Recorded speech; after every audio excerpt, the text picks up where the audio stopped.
So you've got your GarageBand project nearly finished, you've got your tracks looking good, sounding good, and there's just a couple of stages left to go. You've got to edit and you've got to mix. Well, in this video, I'm going to show you how I approach my editing and mixing processes here in GarageBand iOS. Let's go.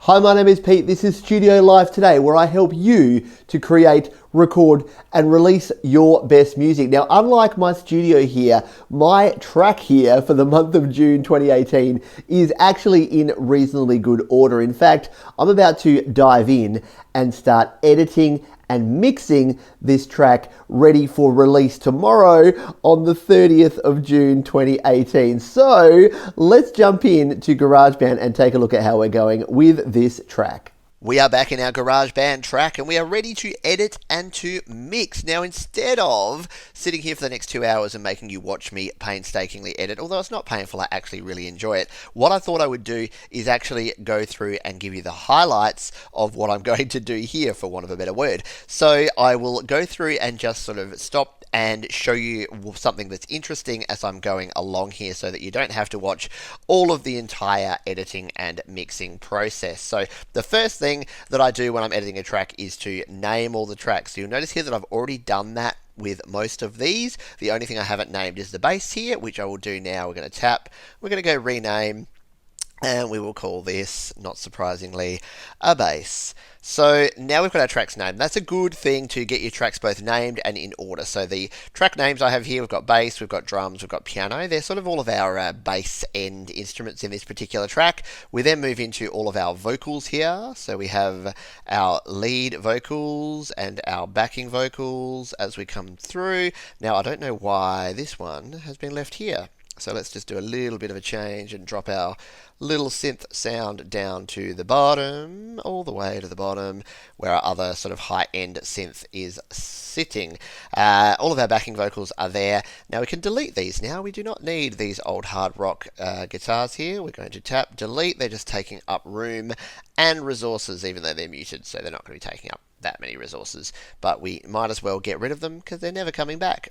Okay, this is our old vocal as well, so we're going to get rid of that. We don't need that. That's the old one I recorded walking around in the wind.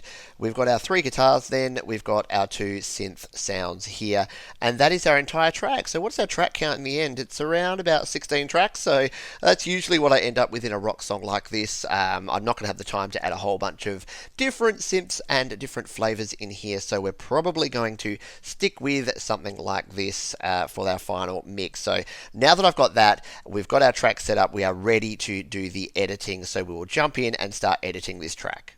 Now, the first thing that I look for in editing is what I call the tops and tails, which means anytime that there is audio before we're actually singing or before an instrument kicks in on an audio recorder track, we don't have to worry about it with MIDI tracks because even when they're blank, they're not making any noise. But with an audio recorder track, we don't want there to be just this background noise when that instrument is not playing, unless we're leaving it in there for some sort of effect, which I rarely am doing. So let's go to our lead vocal to start with, because this is going to be our first port of call, and we'll put our solo on there, and I'll show you what I mean here. Let's just play this lead vocal.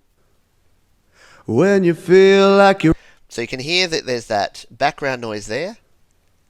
When you feel...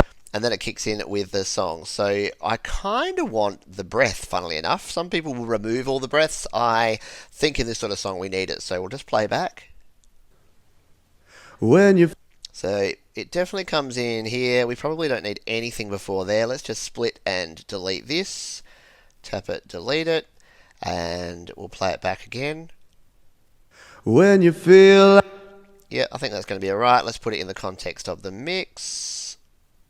When you feel like you're right at the end. Yep, we're not missing anything from the start. So that's all I'm going to do to start with. I'm going to go through and all of these other vocals, all of these backing vocals, I'm going to remove the tops, and then I'm going to go to the end of the track and remove the tails. So we don't want to have any of that background hiss, because one track's okay, but if we've got, how many vocal tracks and guitar tracks have we got here? Like about 10. If you have all 10 tracks and they're not playing anything in a quiet part, they're going to sound bad. So let's go through now and do our tops and tails, and then I'll come back and show you the next step. Oh, one more thing with something like bass that I have here, what I tend to do is never cut it right up at the actual first note because there might be a little bit of sort of entry noise there of the pick scrape or something that you want to capture. So I'll always go just a few notches back and then split out that and delete it, and that way we're not going to miss anything at the start. So the start of our bass track will sound good. Okay, and here's a quick example of what we're doing at the tails here. So the tail end of this, if we listen carefully to this particular backing track, could you hear those little scraping noises? That was me like bumping the microphone, moving back over to press the stop button. We don't need any of that. Now, don't be too worried about being too aggressive here because we have what is called non-destructive editing, which means if we go too far back, we can move it back out again. So I tend to go as far as I think is right. If it sounds truncated or cut off, I'll go back in and I'll stretch it back out a bit just to have a little bit more of that resonance at the end of the track. And guitars, especially distorted guitars, are going to have a lot of sort of noise at the end here. So take a listen to this guitar here.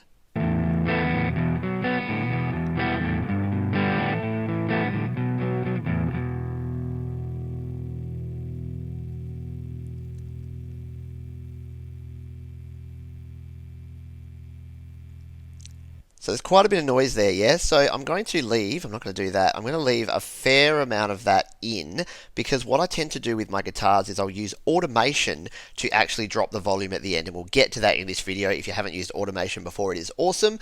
And we'll show you how I do my fade out at the end using automation.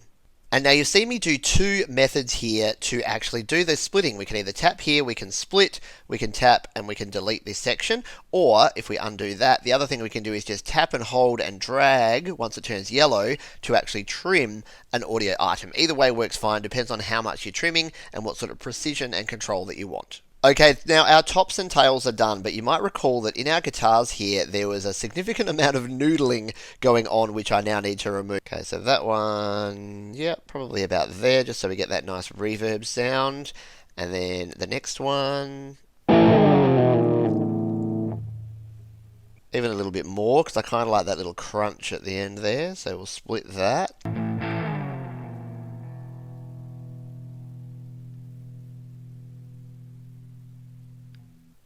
Okay, I actually like that going through to about there. So we'll delete this one here, we will delete this one here, and delete this one here.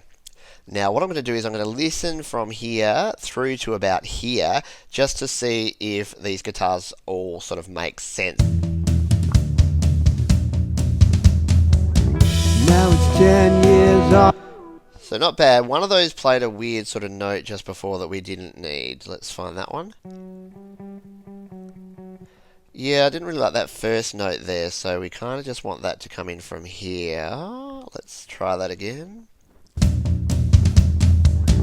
Now it's 10 years on and I'm so this one will probably be even lower in volume, and we want it again just to go a little bit.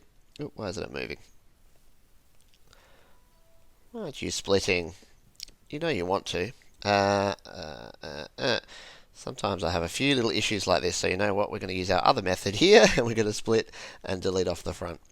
And we are done. So, and again, deleting doesn't mean deleting. It's non-destructive. We can bring it back. Now it's 10 years on and I'm feeling better. I survived. Yep, so that's cool. Okay, so let us now dive in, or jive in, as I've been saying lately, into our mixing. Now, this is going to probably break every rule of mixing that you have ever seen or read or experienced, but I need to mix fast, and I'm not going to do a whole faders down, let's mix every instrument, let's mix every channel, let's look at every single EQ and reverb setting. No, because I've been mixing as I've been going along, I've got this track to a static mix that I'm pretty happy with. So what I'm going to do is go through and do a few quick shortcuts to get some of these different tracks mixed. Now, vocals are clearly key to this song. And what I've done is I've spent a bit of time as we've been going along tuning this vocal to be what I want it to sound like. So it sounds like this at the moment. when you feel like you're right at the end of your tether. So that is it, and if we come into our sort of heavier bits, it's like this. There is no crying in baseball. So you can hear it swimming in quite a bit of reverb and delay there. It's got a little bit of drive. In fact, why am I telling you this when I can show you this? Let's go into my settings. Now, I've based this on the lead vocals. So you would have, if you've watched the earlier videos, I record these with punchy presence, and then I change them up to lead vocals afterwards because it's easier to record with punchy presence, but lead vocals sounds better. So here is my basic settings control. I've been brave. I've got 0 pitch control on. Actually, it looks like I had a tiny little bit of pitch control on. Well, now I've got all pitch control. We'll leave pitch control off. I think I sang okay on this track, so I'm going to leave it off. It's a rock song anyway, so if there's a few wavering notes, I would rather that than that artificial auto-tune sound.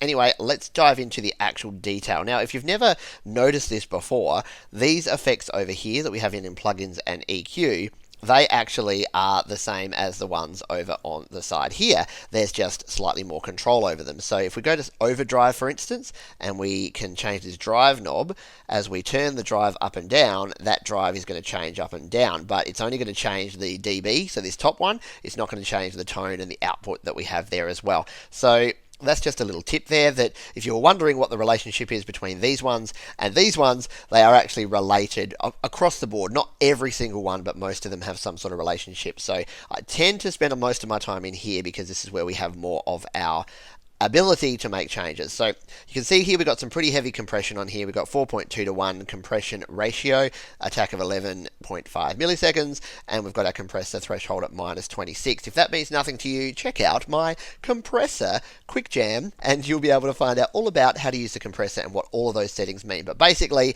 I'm crushing this vocal a little bit, which means that we're going to get that nice, what a compressor does is it levels out our sound. It gives us a nice level volume in our sound. So that should do a good job there. The drive I have here, you can notice here I've got 3.5 dBs of drive here, and I've got that at quite a high tone. So that's creating that sort of raspiness driven tone that we have. Think of overdrive on a guitar. It's got that on my voice. So if I play it, let's play it, and then I'll turn it off and on, and you'll hear the difference that this drive makes.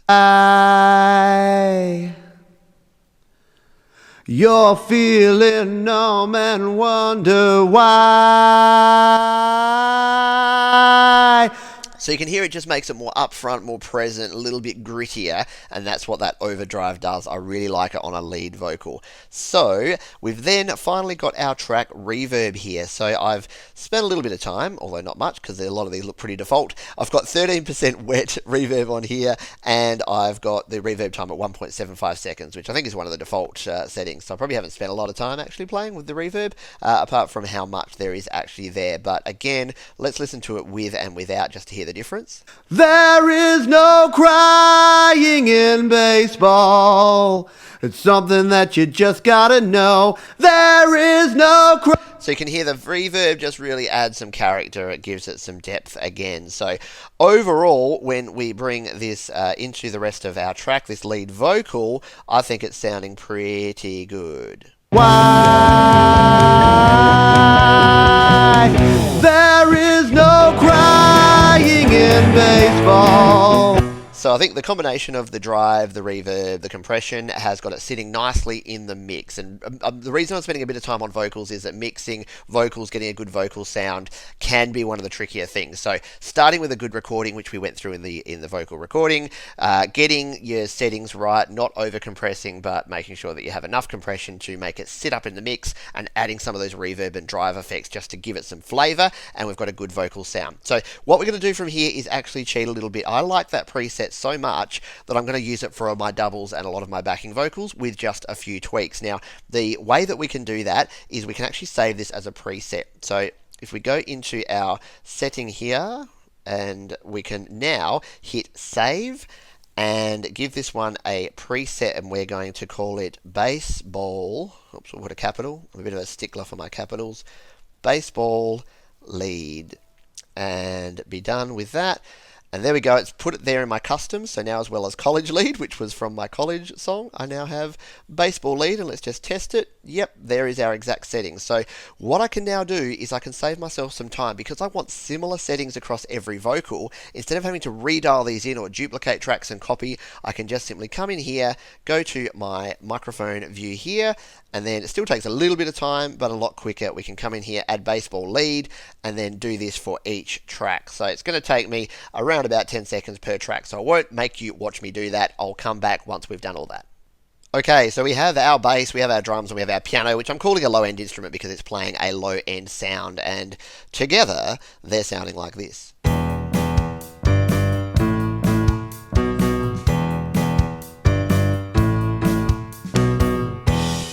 And once again, I'm not going to spend a whole heap of time on these because as we've been going along, I've been making a few adjustments to these. The bass, I just dialed in using the classic stack and then upped the master volume a bit, and I think it sounds good, so I'm going to leave it. The drums, I did a couple of little things here to make this sound a little bit better. I dropped down about 1 kilohertz there, and I boosted just around the 100 hertz just to drop out the mid-range, make room for the guitars, and then increase the bass a little bit, which is what we did there. And then the piano, I did something similar. Oh no, I gave a treble boost to the piano. So you might think treble boost on the piano is playing low notes, but it's just really more the resonant frequencies it's boosting those up. So they're not just sounding like a repeat of the bass. So when you listen to these together, you'll hear that the piano is sort of standing out a little bit more. Have a listen to this. Can you hear that sort of harder hammer sound? If we go in and we go to our EQ, actually, too far in. We'll just turn it off and listen to it. And now turn it on and take a listen. There's just that little bit of additional sharpness that I like to cut through the rest of the bass instruments. So that is our low end. Now what I'm going to do while I'm in here is I'm going to dial these back a tiny little bit because I was talking before about my lack of headroom. So if I dial these all back a little bit, make sure they're still in sort of balance with each other.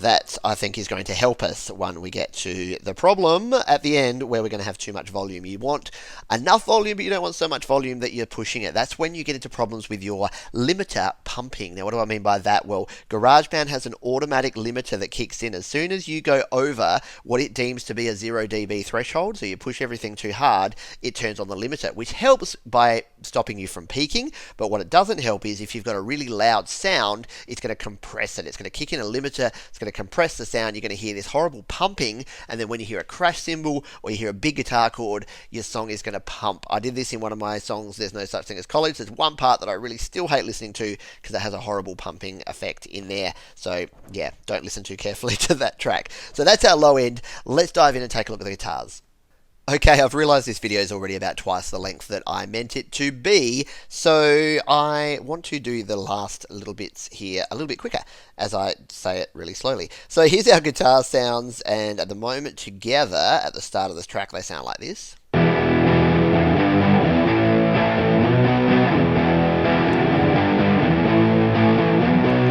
So a nice wall of guitar sounds, but I wanted a little bit of definition between the three guitars. So as you probably know, we've got our three guitar types. We've got this one. We've got this one. And we've got this one. So unfortunately I played all of them with the same guitar, which if you've got two guitars, a trick is to play two guitar parts with two different guitars. But I did dial in very different amp settings, and I did one other thing in here which I tend to do on guitars. So this one's going to be my middle guitar, and these will be my left and right. Now, you're hearing it in mono right now because of the screen recorder being in mono, and apologies for that. But it's actually not a bad strategy to mix in mono because you can get your mix sounding good in mono. Then once you add your stereo, it's usually going to sound even better as long as you haven't done something horribly wrong. So let's look at the EQ here, and you'll notice here I've got a bump in the EQ for this one, just around about sort of between 500 and 1000 hertz. And then I've done the same thing in this guitar where I've bumped it down at about that same level, and that's just made this guitar here have a little bit more treble in that sort of mid-range section, and then this guitar here, which we're going to have to dial back, sound a little bit more bassy, which is what I was going for. And together,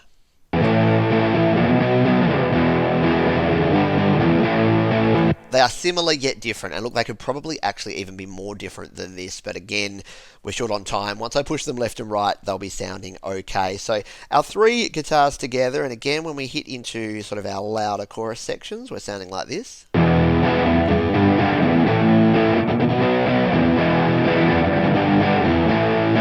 And in the context of the mix,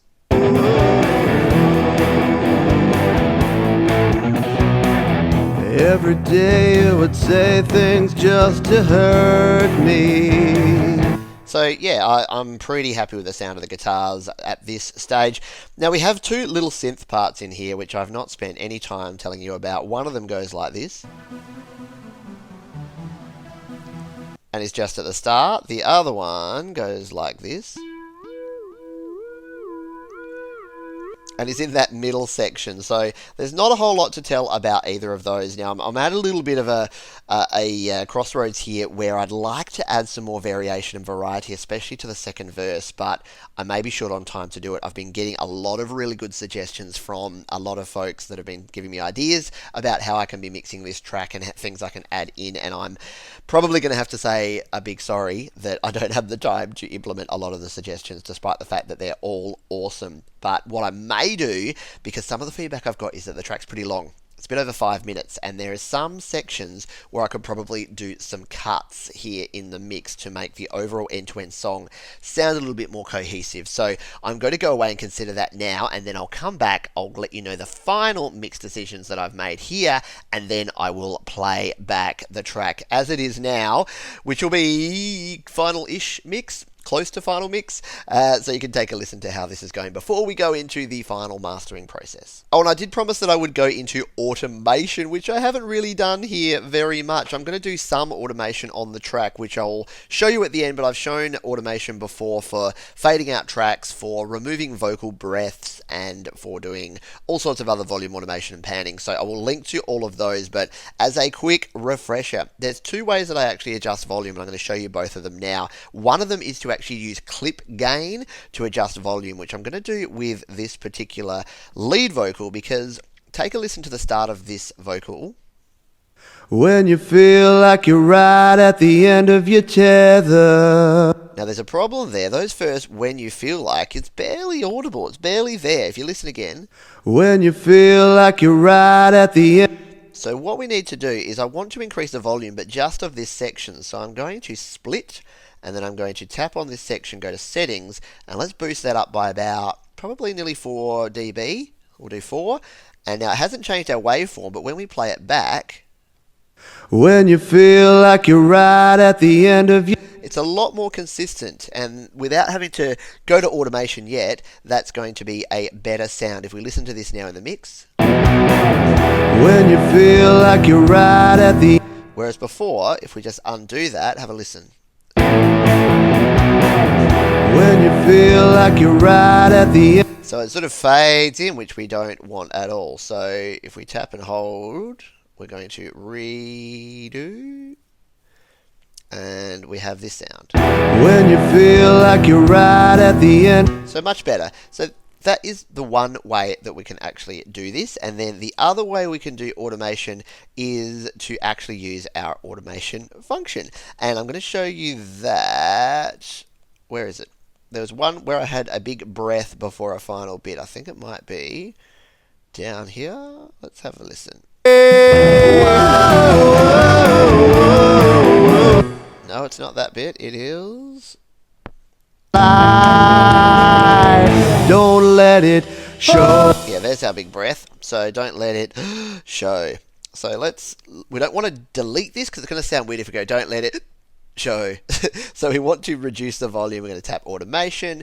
Now we're going to turn on our automation lane. Now I said it before, but only do automation at the end when you're at the final mixing stage of your process, because if you do this beforehand, you will lose the ability to change your volume. You can see our volume slider's gone yellow, which means we can't adjust it now. So this is the way I do automation. I do a little triangle here where I'm going to drop the sound volume down in between those and hit done. Now I didn't show that in much detail here because I have videos all about automation, which as I mentioned I will link. But let's play this back now and you'll hear that that breath has been reduced. Don't let it show. So it's still there, you can still hear it, it doesn't sound unnatural, but it's a lot lower in volume. So they're the two ways that I automate volume here in GarageBand.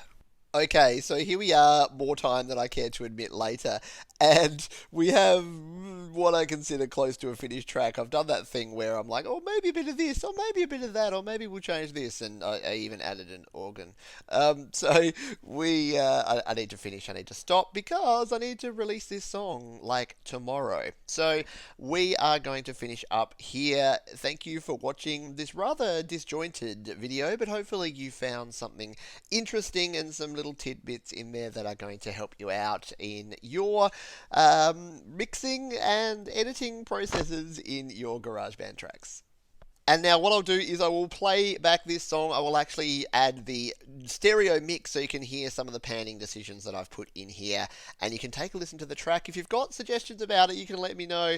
I don't know how many of them I'm going to be able to actually action, because this is going to be kind of it. Anyway, have a listen to my song called Tentatively Baseball. It may have a different name by tomorrow. Thanks again.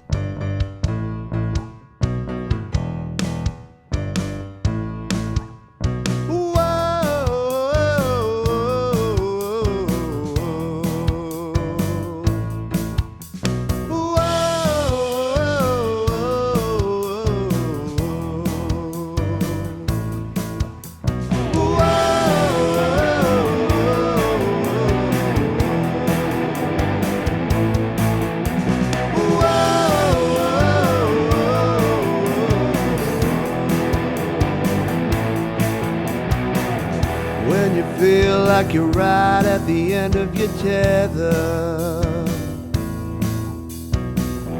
when the weight of the world starts to get you down, toughen up, man, you don't want to show emotion. Suck it up, look away, don't make a sound. Hey princess, what's that in your eye? You're feeling numb and wonder why. There is no crying in baseball. It's something that you just gotta know. There is no crying in baseball. If you cry in baseball or in life, don't let it show.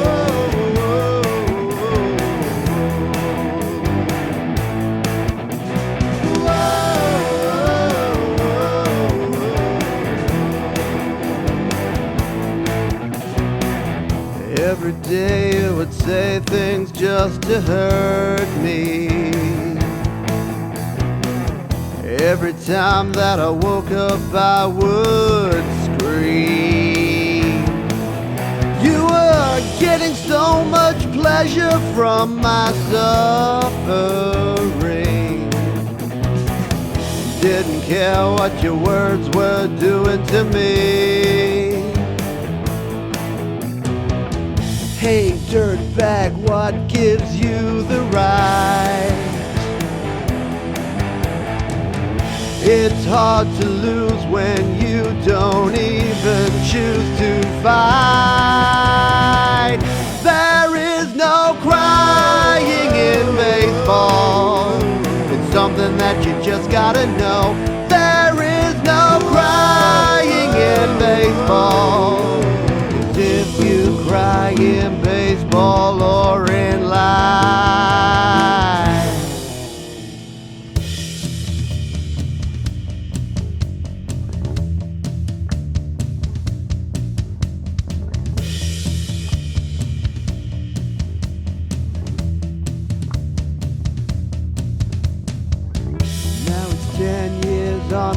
feeling better. I survived all the words that you gave to me. How is life now? I hear that you are struggling. Karma is the dish best served ice cold. So now who are you to question me? I said, who are you to question me? I said, who are you to question me? I said, who are you to question me?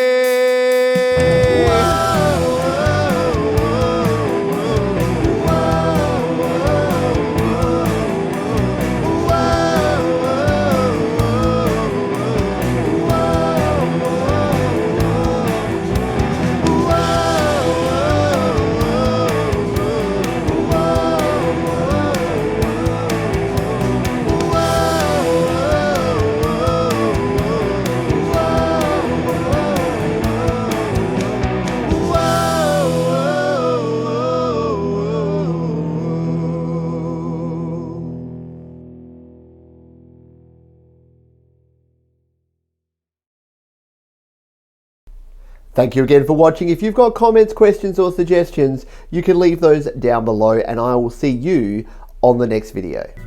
If you would like to check out some more videos, you can check the 2 links that are down below. You can also click on the Studio Live Today icon in the top right corner to subscribe to the channel, or head over to studiolivetoday.com for more audio goodness.